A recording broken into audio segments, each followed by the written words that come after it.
मंत्री और राजस्थान सरकार के वित्त मंत्री दिया कुमारी जी ने इतना बढ़िया बजट पेश कर दिया। जनता के सामने, जनता के बीच में बोलने को कुछ नहीं छोड़ा।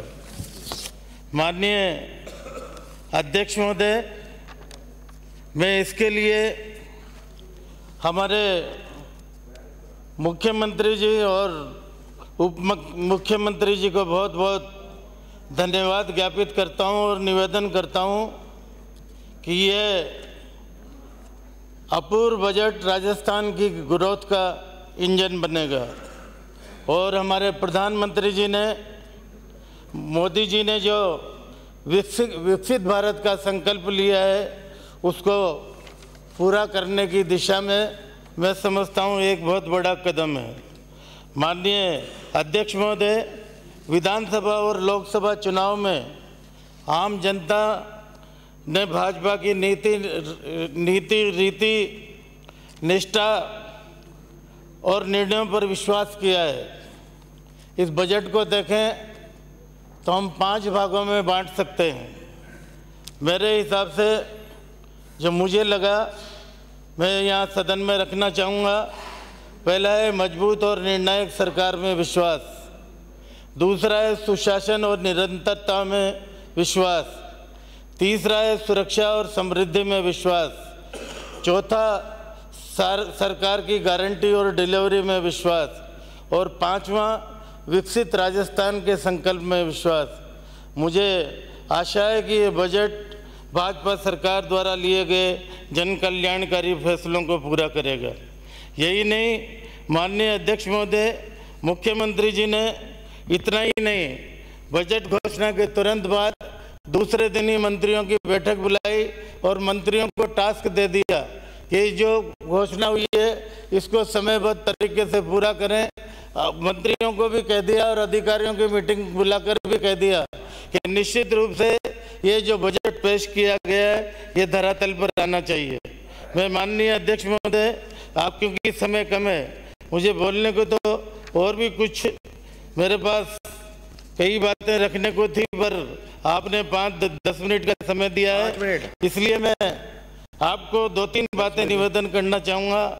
एक तो राजस्थान में कैंसर की बीमारी जबरदस्त तरीके से फैल रही है और राजस्थान की 8 करोड़ जनता का अगर हम देखें तो इसके बीच में करीब 10% के करीब कैंसर फैल गया है।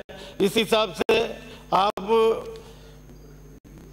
इसकी रोकथाम के लिए जो मुख्यमंत्री जी ने और दिया कुमारी जी ने, जो वित्त मंत्री है, उन्होंने ऑर्गेनिक खेती की तरफ कदम बढ़ाया है, इसका मैं स्वागत करता हूं। और साथ ही साथ राजस्थान पत्रिका के संपादक श्री गुलाब जी कोठारी का भी मैं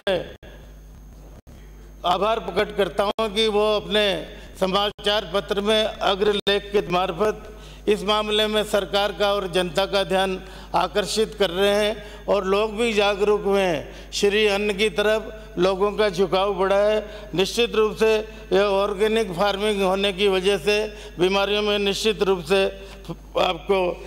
रूप से कमी आएगी, इस प्रकार का मैं विचार रखता हूँ। यही नहीं, माननीय अध्यक्ष महोदय, मैं 2-3 बातें आपके बीच में और रखना चाहता था, समय का अभाव है, इसलिए मैं सीधा मेरे विधानसभा के मांग जो कुछ कमियां रह गई है, बजट में छूट गया है, उसके ऊपर निवेदन करना चाहूँगा। पर एक निवेदन और करना चाहूँगा कि कोटा और सीकर कोचिंग का हब है और कोचिंग में आए दिन आत्महत्याएं छात्र कर रहे हैं। इसलिए मुझे ये जो भास्कर में एक मैंने स्टोरी पढ़ी थी, उसमें बड़ा मार्मिक जिक्र इन आत्महत्याओं का किया गया है। मैं समझता हूँ जिनके परिवार में कोई बिछड़ जाता है उसका दुख अपन उनको संवेदनाएं प्रकट कर सकते हैं, उसके दुख को अपन बांट नहीं सकते। इसलिए सरकार को प्रभावी कदम उठाकर कोचिंग सेंटर्स और हॉस्टल मालिकों के साथ बैठकर कोई इस प्रकार की रीति नीति बनाना चाहिए ताकि ये बच्चे जो आत्महत्या कर रहे हैं इस पर कहीं ना कहीं रोक लग सके।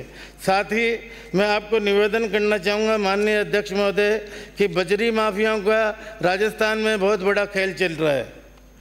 बजरी माफियाओं पर लगाम नहीं लगाई तो निश्चित रूप से हमारे कैपिटल एक्सपेंडिचर में निश्चित रूप से रोक लगेगी। हमारा वो रेवेन्यू एक्सपेंडिचर तो बढ़ता जा रहा है पर कैपिटल एक्सपेंडिचर जिस प्रकार से बढ़ना चाहिए वो नहीं बढ़ पा रहा है। यही नहीं, आप बनास के किनारे हो गए तो मैं मेरे एक क्षेत्र की तो बात करूँगा, पहले वो करते बाकी बातें में बात 10 मिनट। अब अगली बार माननीय अध्यक्ष महोदय,